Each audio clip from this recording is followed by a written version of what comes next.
Assalamualaikum semuanya. Sebelumnya saya ucapkan terima kasih karena masih terus mengikuti cerita bergambar di channel ini. Dan untuk kawan-kawan yang belum subscribe ke channel ini, dukung saya ya.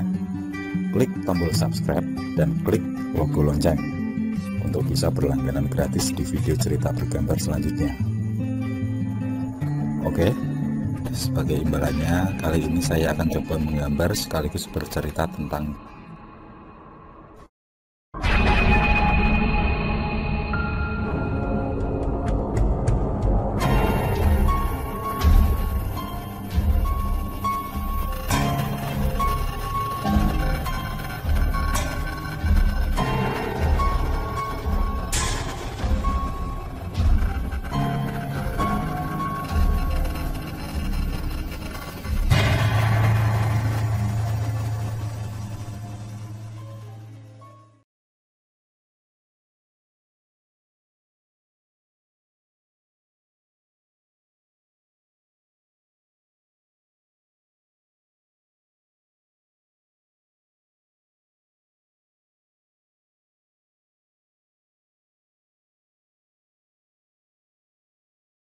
Malam merangkak dalam keheningan.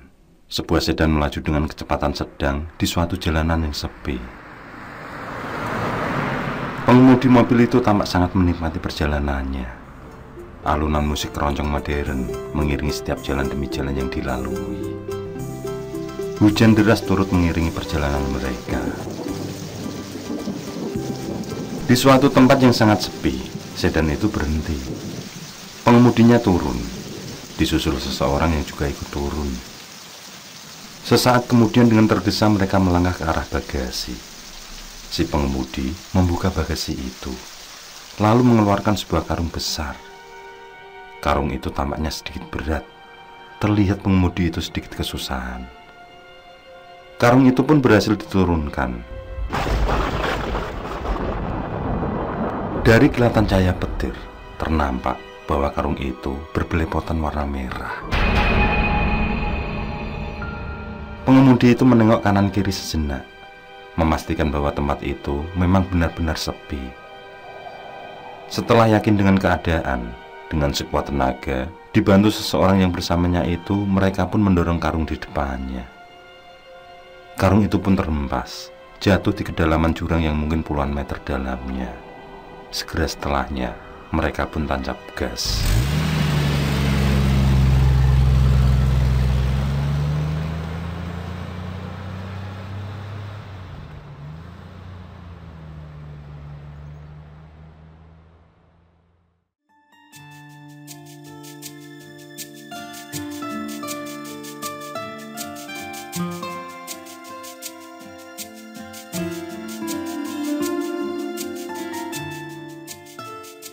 Hari pertama, Faisal mengamati lebih detail sedan yang baru beberapa jam dibelinya.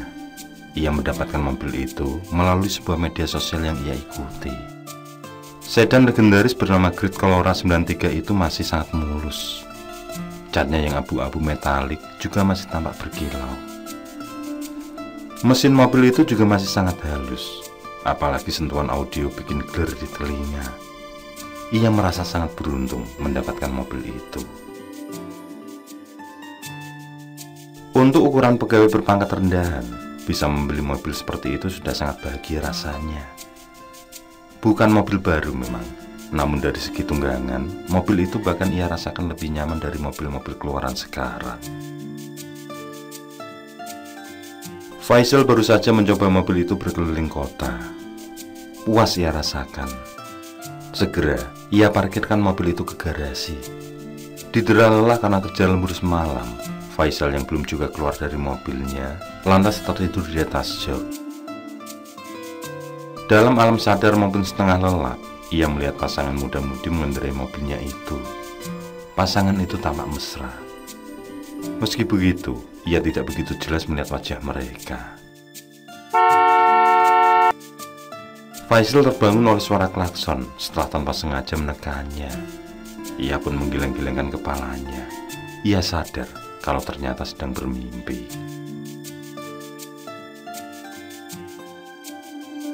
Hari kedua, Tidak seperti hari-hari biasa ketika pulang bekerja yang langsung tidur atau sekedar bermain gitar.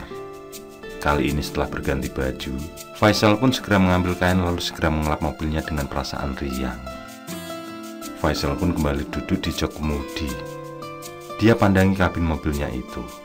Entah terbawa suasana sore yang sejuk ataukah karena lelah, mata Faisal kembali terasa berat. Di atas jok kemudi itu mata Faisal kembali terpejam, terlelap di sana.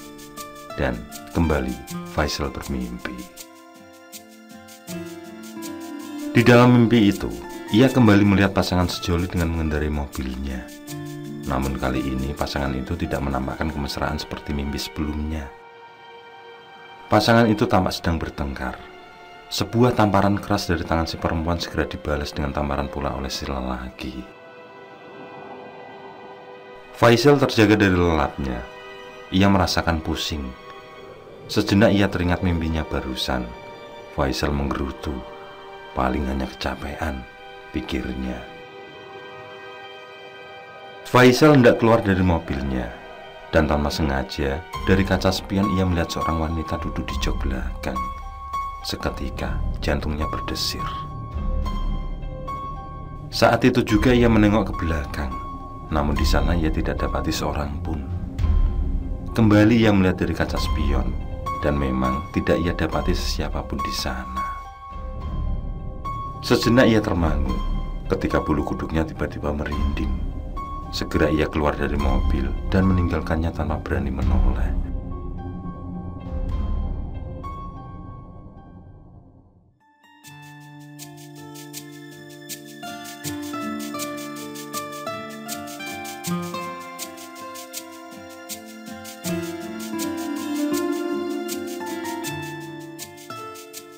Hari ketiga, Faisal kesal karena di pagi itu mobilnya tidak bisa di-starter. Padahal ia sudah harus berangkat kerja. Mana kondisi cuaca sedang hujan.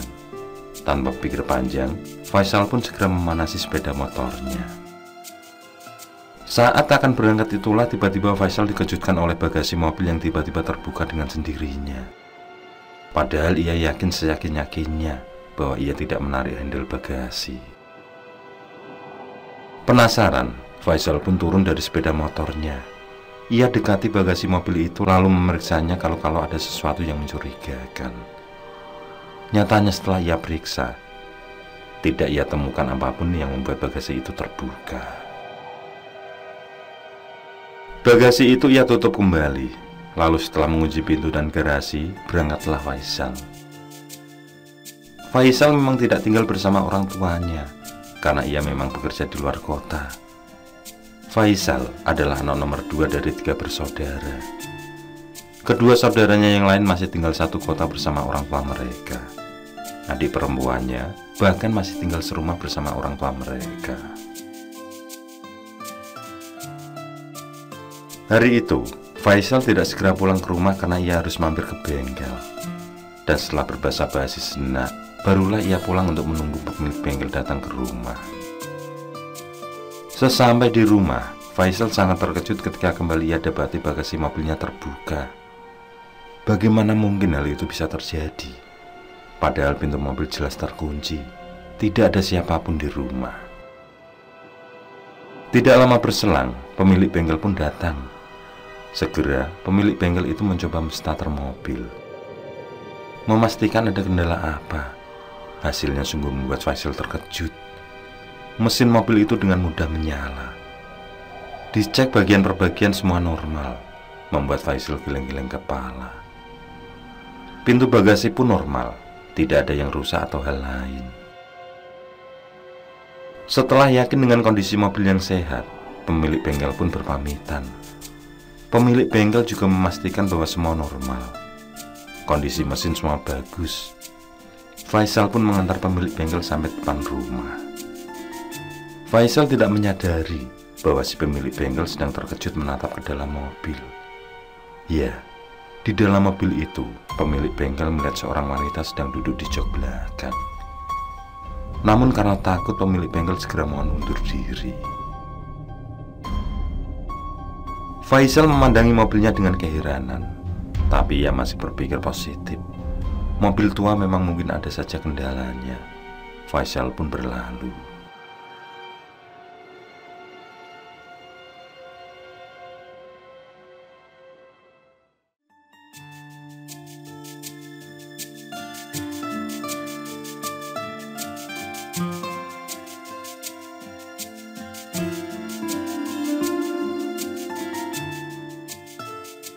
Hari keempat, Faisal tengah terlelap dalam tidurnya ketika secara samar-samar ia mendengar suara pintu mobil terbuka dan tertutup. Begitu kira-kira bunyi yang Faisal dengar. Ia pun terbangun. Masih dengan mata lengket, ia menuju ke garasi. Kembali Faisal merasa heran. Ia melihat pintu-pintu mobilnya terbuka. Padahal gerbang garasi jelas-jelas masih terkunci. Berarti tidak ada siapapun yang masuk ke garasinya itu. Seketika itu bulu kuduk Faisal bergidik. Secepatnya ia pun menutup pintu-pintu mobilnya lalu kembali ke kamar. Malam itu mata Faisal tidak bisa terpejam. Ada kegelisahan dalam hatinya. Ada apa dengan mobil yang ia beli itu? Pikiran itu muncul karena beberapa kejadian aneh pada mobilnya. Faisal memutuskan besok akan menghubungi pemilik sebelumnya. Ia akan menanyakan sesuatu pada mobilnya tersebut. Kebetulan esok hari adalah tanggal merah. Ia bahkan akan menemui sang pemilik secara langsung. Belum lagi pikiran itu reda, tiba-tiba terdengar sesuatu dari garasi. Faisal mendengar suara wanita merintih, disusul suara tangis yang menyayat hati. Faisal tergagap mendengar suara itu. Sebuah kenyataan yang membuat ketidakpercayaannya pada makhluk halus atau demit sirna seketika. Tangisan itu memang hanya sayup-sayup, namun sudah cukup bagi Faisal menyimpulkan ada sesuatu pada mobilnya. Entah pernah untuk menabrak orang atau sesuatu yang lain. Mas, tolong aku, Mas. Tolong. Sebuah permintaan tolong melintas di telinga Faisal. Jantung Faisal pun berdesir. Kembali Faisal mendengar suara pintu mobil dibuka tutup. Kali ini lututnya kehilangan daya untuk melangkah. Nyalinya menciut. Ada hantu di mobilnya, pikir Faisal.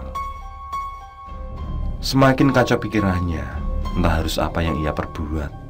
Rasa gembira dengan mobilnya tiba-tiba lenyap. Berganti rasa khawatir, gelisah, takut, bahkan penyesalan. Karena ternyata mobil itu berhantu.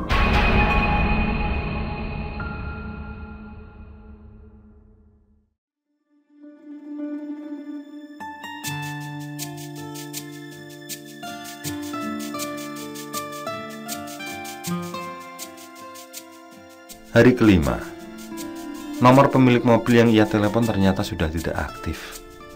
Bahkan rumah di mana kemarin ia membeli mobil itu juga sudah telah kosong. Tidak ada seorang tetangga pun tahu kemana. Lemaslah Faisal. Semakin ia yakin ada sesuatu yang terjadi pada mobil itu. Pikirannya kacau. Dengan perasaan gundah, Faisal pun memutuskan pulang. Sesampainya di rumah, dengan keberanian yang ia paksakan, terdorong oleh rasa penasaran, Faisal mencoba menyalakan mesin. Lalu ia menyalakan musik. Siang hari pikirnya, Demi tidak akan berani muncul. Kalaupun muncul, ia pasti akan berani menghadapinya. Faisal sangat menikmati alunan musik. Semenit 2 menit ia rasa aman. Sesekali ia juga menengok dari kaca spion, berharap ia melihat ada wanita duduk di jok belakang. Akan ia tanyai siapa dia dan apa maksudnya. Nyatanya semua tetap aman. Gangguan mulai muncul ketika lagu-lagu yang ia dengar lewat flashdisk tiba-tiba terhenti. Audio itu berganti-ganti sendiri. Ada siaran radio, disusul suara gemerisik yang tidak jelas. Faisal terkejut bukan kepala ketika tiba-tiba terdengar suara jeritan yang sangat keras. Suara jeritan itu awalnya berasal dari audionya, disusul sebuah jeritan dari bagasi mobil, Dan benar saja, Faisal melihat pintu bagasi sudah terbuka. Kali ini jantungnya benar-benar berdegup kencang. Mata Faisal berkunang-kunang ketika ia melihat sebentuk kepala wanita telah berada di bagasi.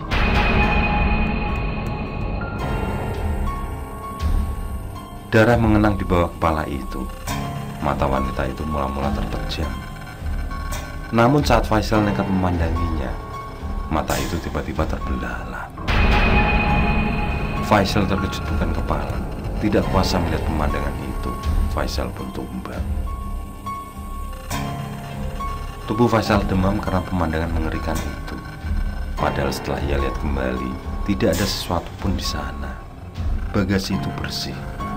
Sedikit pun tidak terlihat percikan darah, apalagi sepenggal kepala dengan mata terbelalak.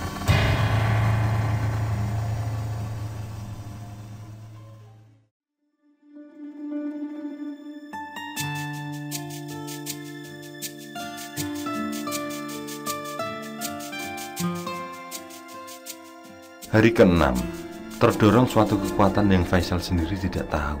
Sepagi itu, Faisal telah mengeluarkan mobilnya. Dalam angan di kepalanya, ia melihat suatu tempat yang sepi. Tempat yang di kanan kirinya hanya ada pepohonan pinus. Ia tidak tahu tempat itu, tapi ada bisikan halus yang akan menuntunnya ke sana. Ia harus menuju ke tempat itu, tempat yang akan menjawab apa yang sebenarnya terjadi. Bulat sudah tekad Faisal. Bersama seorang temannya, ia pun mulai menyusuri jalan demi jalan. Ia mengatakan kepada temannya bahwa ada sesuatu yang harus ia tahu. Temannya pun bisa mengerti. Mula-mula, Faisal hafal dengan jalan yang ia lalui.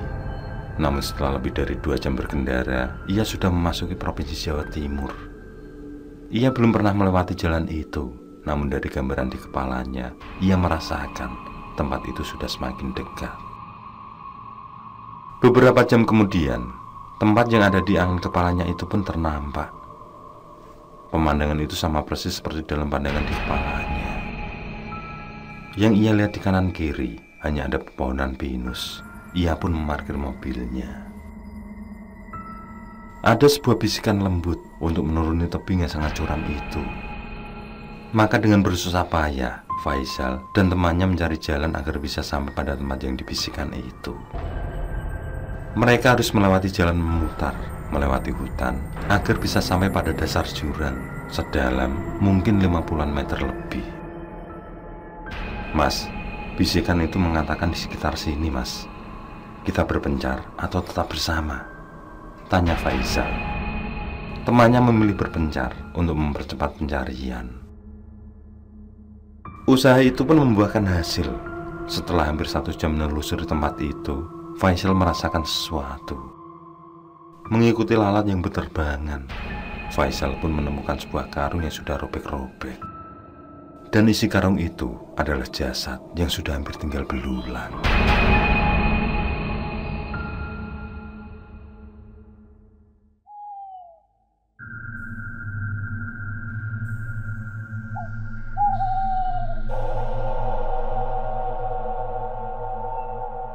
Dari hasil penyelidikan dan persidangan, terkuak sudah pertanyaan mengenai mobil Faisal yang membuatnya menahan ngeri. Mobil itu adalah milik Pak Jainal. Pak Jainal memiliki 2 anak, yaitu Ferry dan Rinjani. Sedangkan istri Pak Jainal sudah lama meninggal. Ferry sudah mendapatkan apa yang menjadi haknya, sebidang tanah yang cukup luas. Sedangkan Rinjani juga sudah mendapatkan haknya. Masalah muncul karena Ferry belum sembuh dari penyakit judinya. Harta seberapapun lenyap untuk modalnya bermain judi. Terdesak utang yang besar dari kekalahan berjudi, baginya tidak ada jalan lain. Ia harus menguasai harta milik adiknya. Mata hatinya pun tertutup untuk lebih memuluskan rencananya itu. Dengan keji ia bahkan tega membunuh adik dan ayah kandungnya. Menggunakan mobil ayahnya, ia membuang mayat adiknya di sebuah tempat yang sepi. Sedangkan jenazah ayahnya ia kubur di belakang rumah. Mobil itulah yang kemudian dijual dan dibeli oleh Faisal.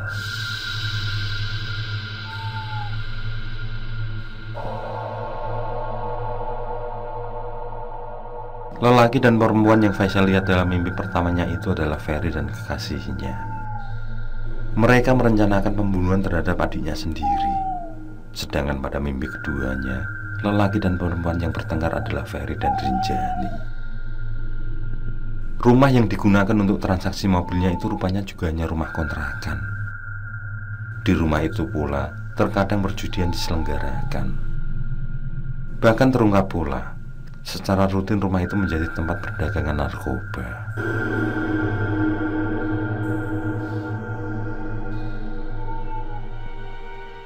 Untuk sesaat Faisal lega. Misteri hantu di mobilnya telah terjawab. Namun kini mobil itu disita polisi sebagai barang bukti. Hal inilah yang sedikit merisaukan sekarang. Ia tidak tahu bagaimana cara agar mobilnya itu segera kembali. Meski begitu, ia tetap merasa bersyukur karena dalam hal ini ia hanya ditetapkan sebagai saksi oleh polisi. Ia dinyatakan bersih, tidak terlibat pembunuhan, perjudian maupun narkoba. Apa jadinya kalau ia dituduh terlibat? Matilah dia. Faisal merenung dalam kesendiriannya. Ia pandangi garasi yang kembali lega. Hanya ada sebuah sepeda motor yang memang selama ini setia menemaninya. Terlintas di pikirannya tentang kasus pembunuhan itu, lalu disusul satu desa nafas. Semua gara-gara judi. Jadi semurah itukah nyawa manusia?